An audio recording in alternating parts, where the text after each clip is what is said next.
حمدا لمن جعل علم الأدب شمسا منيرا آمنة من الأفول والكسوف،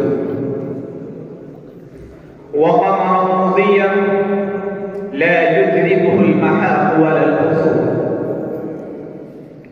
والصلاة والسلام على خير من نطق بالصواب وأفضل من أوتي الحكمة وفصل الخطاب. أما بعد، هنيئا لكم أصدقائي الطلبة. إن الجهود غير العاتية التي بذلها الشيخ على علامة وحيد السماء الكرامي رحمه الله تعالى أحرزت النجاة بأن قامت مكتبة لا يستهان بها بشكل محسوس وبصورة ملحوظة بالتبع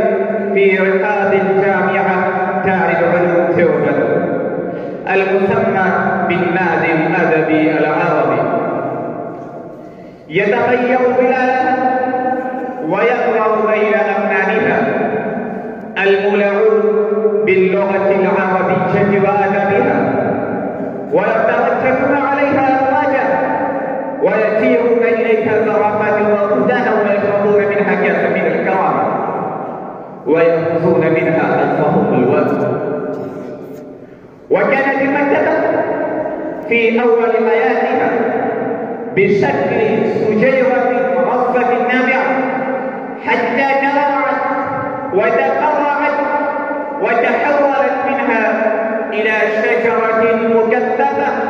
كشجرة توبة أصلها ثابت وظلها بالسماء تؤتي لها كل حين بإذن ربها. وكانت المكتبة النادي الأدبي العربي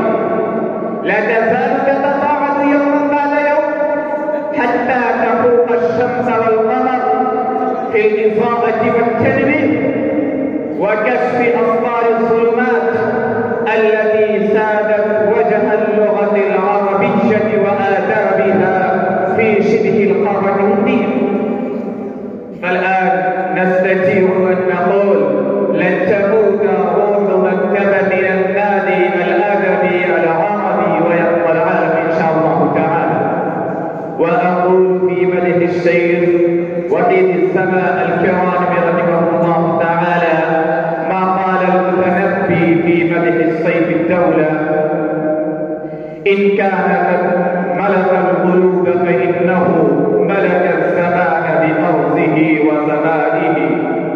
وبمهجتي يا عادلي فلكل ذي أصبت أعظم منك في إرضاء